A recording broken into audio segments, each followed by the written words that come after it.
Remember, it's always kind of a whirlwind, running this contest. But this is meant to give a little recap of the contest and hopefully entice a few more players into playing next year. First off, I always like to thank our sponsors. OSIsoft has been sponsoring the CTF basically since the beginning. They've also been contributing a lot of flags and putting their Pi server systems like in harm's way, basically asking people to try to break into different services and having all kinds of fun. Bayshore is a new sponsor for this year, and they contributed a lot of really cool flags, both putting their own domain, bayshorenetworks.us, in harm's way for a flag involving DNS, as well as creating a bunch of fun puzzles that were really challenging for the players to play. And finally, Derez provided a virtual reality simulator of a substation and gas plant where players had to enter a virtual reality system and find some flags that way. So thanks to all the sponsors, both for contributing to the CTF financially and for helping out with some flags. So the 2018 network was pretty similar to last year. So what we do is we set up a fictitious company. We've been using this company called Killer Robots Incorporated. It's a company that builds killer robots.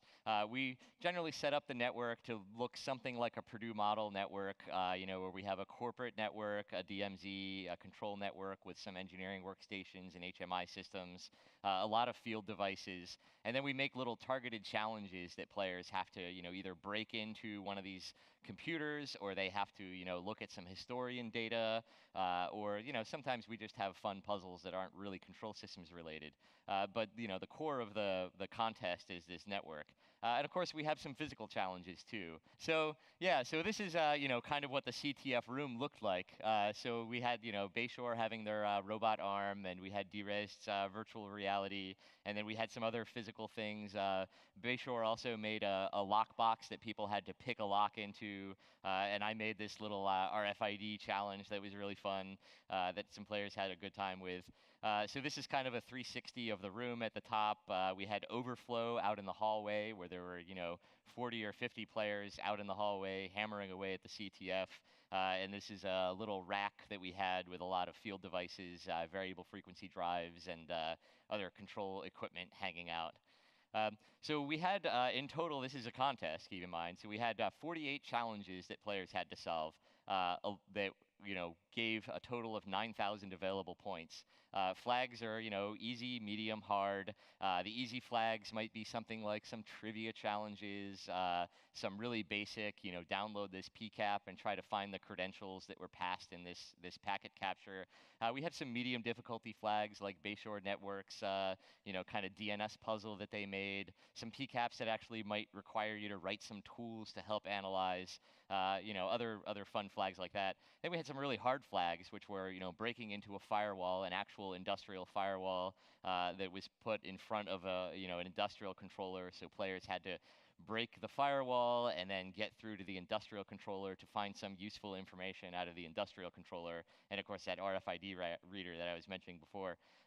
So some of these flags require that you're hanging out in the CTF room and trying to break stuff. Some of them are more kind of offline analysis challenges where you can download a file and work on it as you please. Some of the teams are working overnight to solve these challenges. This is kind of an overview of the 3 days of the CTF, showing when teams were scoring flags. I always like to look at these graphs because there are teams solving challenges at 2 in the morning. People are going out and having a few drinks at the parties and then going back to their hotel rooms and, looking at a PCAP or, analyzing a file and solving challenges. Of course, we had our own challenges this year with a few issues. One of them being some equipment was, stolen from luggage on the way here, thanks to, I don't know who, TSA or American Airlines. Thanks, guys. We also had some equipment damaged by our shipping company. And this morning, in fact, we had some cloud hosting issues. So this is a good case for why not to always trust cloud computing. Our cloud hosting provider shut down our scoreboard server for the entire morning, which got really fun. And of course, I made a lot of mistakes entering flags, so that's on me.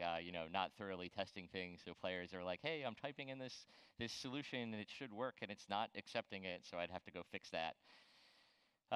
So this year we also had a lot of prizes. We had, in years past, we tended to just do a black badge prize for the winning team. This year we made a lot of T-shirts that we were giving away to players that got at least one flag. And if you're a winning team, if you scored at least one flag and haven't gotten a T-shirt yet, come reach out to me. I'll get you one.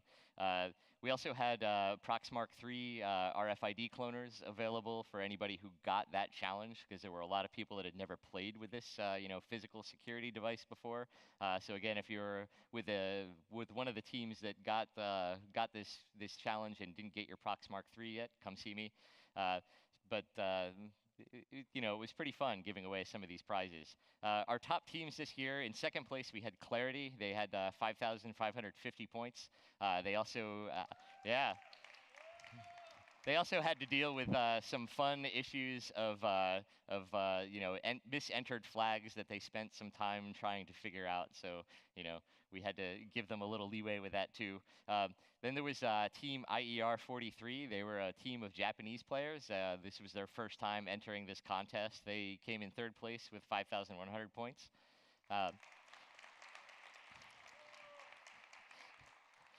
And finally, our four friends at Old Glory Robot Insurance, they've always been in the top 5 teams over the last few years, and they're always struggling and striving to make it number 1. They came in 4th place this year with 4,450 points.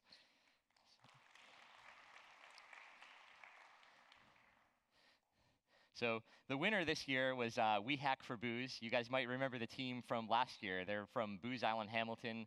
The team is a bit different this year, though. So they had a few players leave the team at the end of last year, and they have a few new players this year. So why don't these guys come on out? We could do a little Q&A, find out more about them, find out what they do.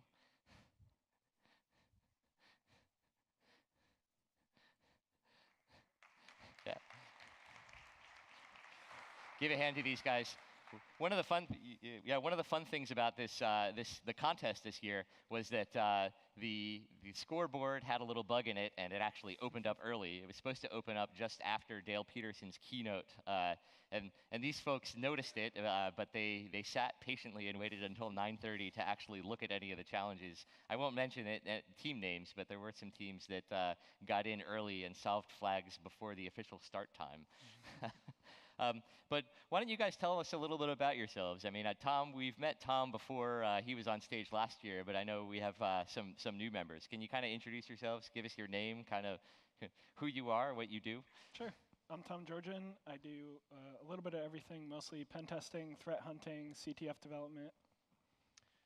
Hey, everybody. I'm Ryan Brandt. I'm a junior reverse engineer. Yeah, and I'm Richard Sala, and I'm also a reverse engineer. So, do you guys play a lot of CTFs in the year? I'm guessing that you do, right? It sounds like, Tom, you help put on some CTFs. Yeah, big time.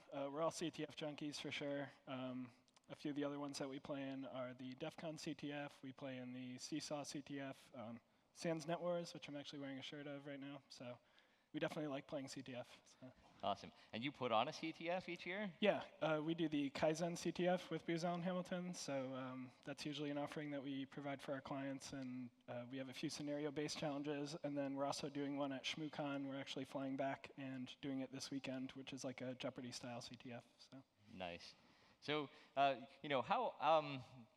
do you guys prepare for a contest like this? I mean, do you have advice for your competition for next year?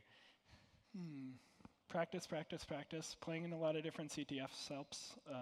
And also just be really good at scripting. Python scripting is a big help. If you need to automate a challenge or extract data, knowing how to write up a quick script. Like, there was a challenge where we just found the data that we needed in the last 10 minutes, except for it was spread out across a file. And there was only like 10 minutes until the scoreboard closed, and I got back and typed up a Python script lightning fast, parsed out a PDF, was able to get the flag. So. Nice. I mean, what are your favorite contests? I mean, all of you. I mean, what are your favorite CTF contests each year? For me, I would probably say Seesaw. That's put on by NYU, I believe. That's a pretty good one. It's a pretty good mix of not only difficulty, but challenge type. So you get a lot of, you have PCAP challenges, scripting challenges, exploitation challenges, things like that. And that one's all online, and they do it, I think, in September and November, something like that. Yeah, unlike these two guys, I do a little bit less CTFing, but the Kaizen one's pretty great that Tom and Tim put on, and also this one's pretty great. I don't have as much experience with CTFs as these guys do, but. Righto. Do you have any favorite challenges, CTF challenges you've done either here or somewhere else in the last year? I really like the batch hacking one here. It was pretty neat. Whenever I come here, I always learn something new just because of the variety of challenges. I'm sure you guys saw some of the pictures that Reid had up on the board. But the batch hacking one was pretty neat because I learned how to read one of these little plastic RFID badges that he had. So I had to put it on, figure out the frequency that it was reading at, whether it was low frequency, high frequency, and then try and get an idea of how it was authenticating. And it turned out it was using like a really simple, oh, the badge says this is my ID. OK, here you go. So. For me, it was probably the industrial firewall one. That was pretty cool, because the whole challenge took you through like kind of the sequence of what you would to sort of pen test an industrial system. So you had, your reconnaissance, you're mapping the network, you see your target, but it's behind a firewall, and then you're looking for ways to get past the firewall into the device. So that was pretty cool. Yeah, my favorite one this year probably was the one of the OSI Soft Pi ones. It was a reverse CAPTCHA. So instead of proving you're not a robot, you had to prove that you were a robot. So you had to, after doing a bit of reverse engineering, looking at the code of the web page, you realized you had to access a data point in their data server that changed every second. So there's no way you could copy it from one to the other on your own. So you'd have to script it up and do that. Cool. Do you have any big gripes about the contest this year? What was your least favorite part? There was one DNS problem that was really annoying. We had to do a DNS zone transfer. We were trying to figure out, like, where's the flag? And eventually, Rich just route 13'd everything and was like, oh, there it is. So Nice. I was staring at that for hours just trying to figure out what was going on. But Nice. Well, thank you all for playing. We do have our black badge for you. Awesome. We're going to make electronic versions of the black badge. I think we'll have it ready for next year, I hope. I keep saying I'm going to make electronic badges, but we gave you the one for 2017 when you came this year because you guys were the winners last year. But here's another one. And you also get to play with your Proxmark because these are RFID badges. I'll run it through the scanner and see what it says. So. Go for it. And also, like I said, congratulations to the top teams as well. Clarity, Cisco Talos, and our Japanese folks at IER 43. All of the teams make this what it is. It always makes me so happy to see players playing the contest and having a good time and hopefully learning a little bit. Mm-hmm. So thanks again, and congratulations to our winning team. Thanks. Thanks.